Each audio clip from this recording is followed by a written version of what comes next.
Sukaisi nenek berusia 65 tahun warga Blok Cendrawasih, Kelurahan Soklat, Subang, Jawa Barat ini bahagia bukan kepalang ketika mendapat bantuan berupa sembako dari relawan. Sukaisi dan keluarganya masuk ke dalam warga tak mampu yang terdampak corona. Suaminya hanya bekerja sebagai tukang parkir di rumah makan, namun kini ia tak dapat lagi bekerja karena restoran tutup.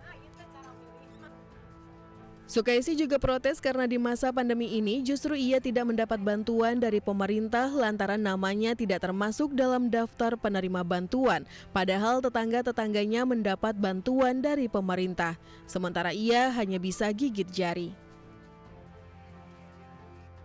Belum pernah. Belum pernah dapat sama sekali. Belum Kalau pernah. tetangga-tetangga ada yang dapat.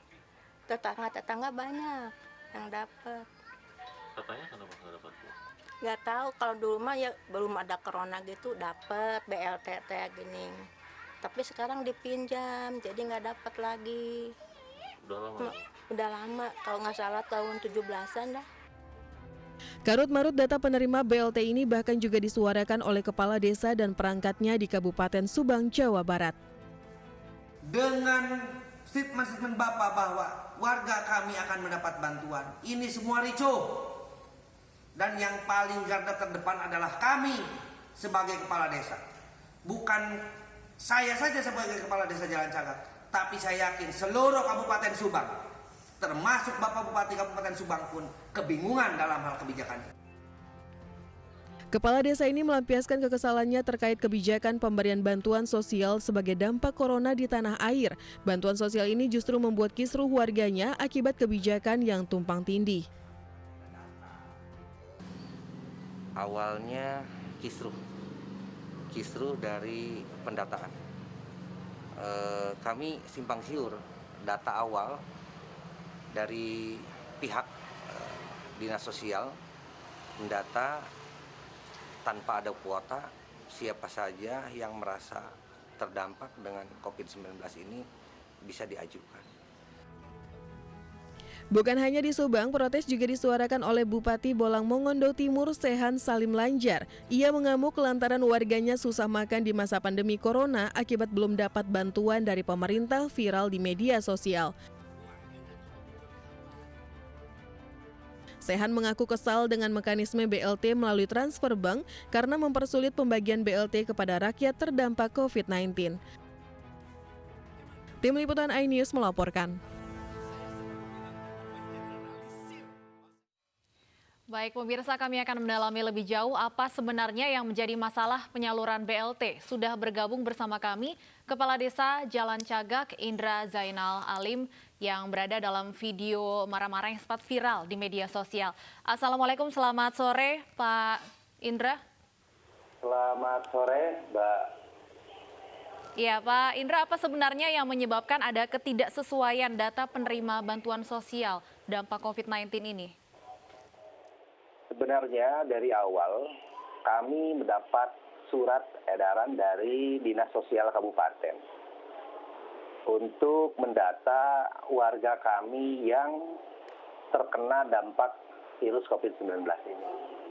Akan tetapi ketika kami sudah mengumpulkan sampai dengan kami begadang karena harus data itu diinput masuk pada malam itu juga, datang kebijakan lain lagi bahwa yang mendapat bantuan sosial dari pemerintahan provinsi itu adalah yang sudah masuk ke DTKS, data terpadu dari Dinas Sosial. Itu yang menjadi ricuh tuh, Mbak. Baik, jadi awalnya tidak ada pemberitahuan bahwa data ini akan diambil dari DTKS ya Pak, bukan hasil pengumpulan yang dilakukan oleh RT, RW dan juga kepala desa ya Pak? Iya, tidak ada konfirmasi akan diambil dari DTKS. Inilah yang menjadi kesal para RT, bukan warga kami, tapi para RT yang sudah mendata dari bawah, mencari orang-orang yang memang berhak untuk mendapatkan bantuan. Nah, ada statement di salah satu media dari Kepala Dinas Sosial Kabupaten Subang bahwa yang menerima bantuan dari pihak provinsi itu bukan diambil dari data yang diambil oleh RT RW, tapi dari DTKS. ini yang membuat patah semangat para RW dan RT. Baik, sebenarnya apa sih Pak yang membuat data yang dibuat oleh RT RW dan juga data yang diambil dari DTKS itu ada perbedaan penerima atau lebih besar atau lebih kecil yang mana jumlah penerimanya Pak? Kalau data yang baru masuk sesuai dengan yang terimbas dengan COVID-19 ini lebih banyak dibanding dengan DTKS yang ada di Kementerian Sosial. Jadi sampai hari ini juga kami sebenarnya tidak mempermasalahkan bantuan itu datang atau belum datang. Tapi dari kisruhnya, tumpang tindihnya, pendataan inilah yang mungkin nanti ketika bantuan ini turun akan terjadi kericuhan. Itu. Berapa perbedaan untuk jumlah penerimanya Pak antara data yang diambil oleh RT RW dan data dari DTKS? Jauh sekali. Kalau yang dari data RT RW itu kami yang terimbas ini bertambah menjadi sekitar 1.400 kakak. Dibanding dengan DTKS kami yang sudah diupdate di pihak Kemensos. Kalau tidak salah DTKS kami itu hanya 250 kakak dan itu pun belum tentu kita dapat semua. Begitu Mbak. Baik, dan terkait dengan BLT ini, kami juga akan melihat bagaimana sebenarnya, boleh ditahan dulu sebentar Pak Indra, kami akan juga membaca terkait dengan bagaimana sebenarnya pembagian BLT untuk desa dan berikut pernyataan selengkapnya dari Menteri Desa Pembangunan Daerah Tertinggal dan Transmigrasi Abdul Halim Iskandar. Dana desa itu bersumber dari dana desa. Jadi ada 3 hal ya. Ada 3 hal yang harus dibiayai atau digunakan dana desa. Jadi posisi Kementerian Desa adalah memberikan satu skala prioritas penggunaan dana desa. Dalam konteks COVID, dana desa digunakan 3 hal. Pertama, untuk kepentingan pencegahan dan penanganan COVID-19. Ini pertama kali kita keluarkan. Bentuknya apa?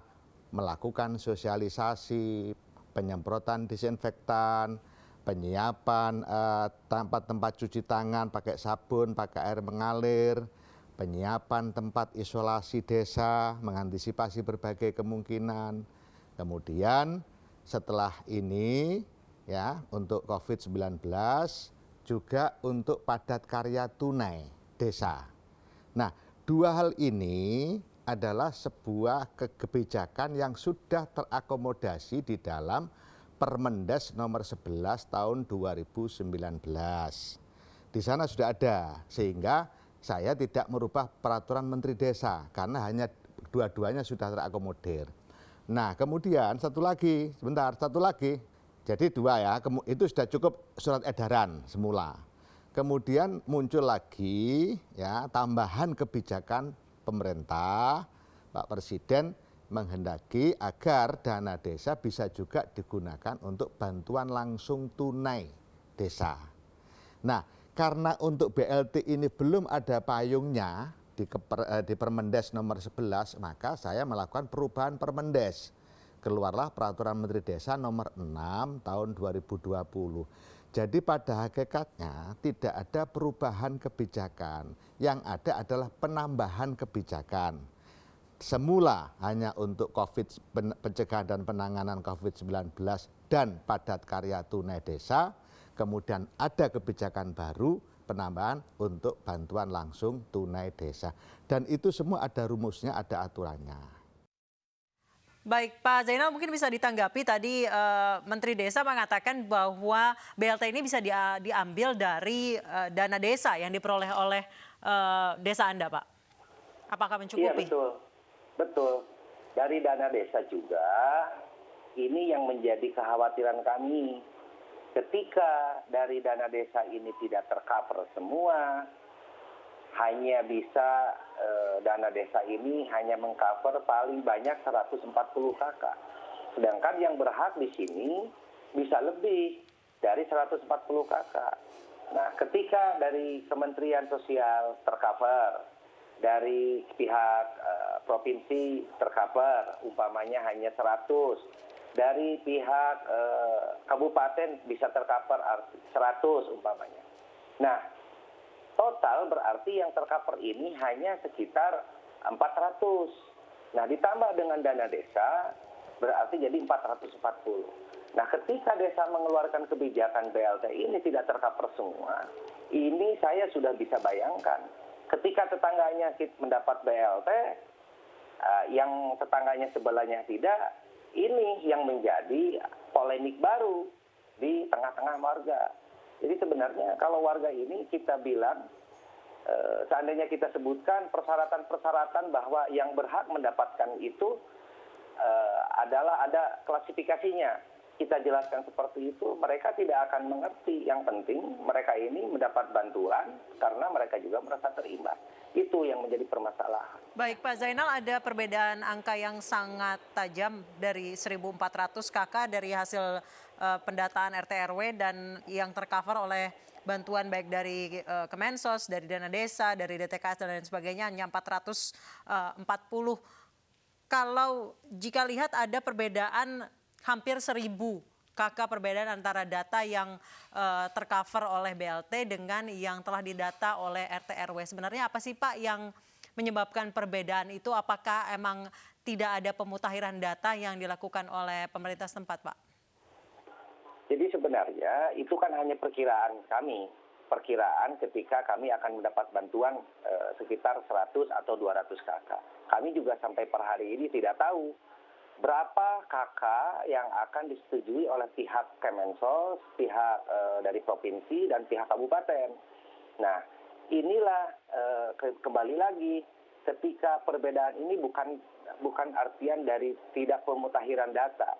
Artinya, pihak-pihak terkait dalam hal ini, saya sangat mohon izin kepada Bapak Gubernur, seandainya pada waktu awal mengeluarkan kebijakan, Bapak Gubernur sudah melihat terlebih dahulu ada kuota berapa untuk tiap kabupaten. Umpama Kabupaten Subang mempunyai kuota 37.000.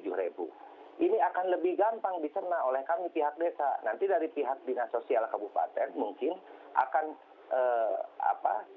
memerintahkan kepada tiap kepala desa, coba desa Jalan Cagak ini kebagian 200 KK. Nah inilah yang nanti bahan bagi kami di lapangan akan hati-hati untuk mendata siapa yang paling berhak. Nah kemarin kan tidak seperti itu. Siapa saja yang terimbas dengan COVID, kita masukkan, ya dimasukkan semuanya. Gitu Mbak. Pak Zainal, Anda sudah sempat mencoba mengkonfirmasi kepada Pemda ataupun Dinas Sosial setempat terkait perbedaan data ini? Sudah. Bahkan saya sudah 2 kali dikumpulkan.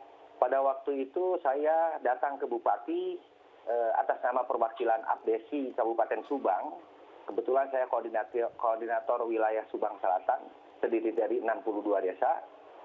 Saya datang ke sana, akhirnya kita dikonfrontasi dengan pihak Dinas Sosial, bahwa dari pihak Dinas Sosial mengatakan ini semua data yang masuk ini nanti akan dipisah-pisahkan.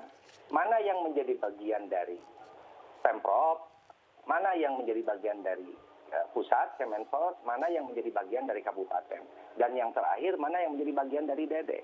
Nah, setelah itu, kami dikumpulkan kembali bahwa data tersebut semuanya akan diajukan ke Kementerian Sosial dan nanti akan dipilah dan dipilih. Tapi nyatanya di lapangan tidak seperti itu. Malah kami harus lebih dulu mengeluarkan dana desa untuk BLT. Jadi ini di sini sudah kelihatan simpang siur kami untuk mendata.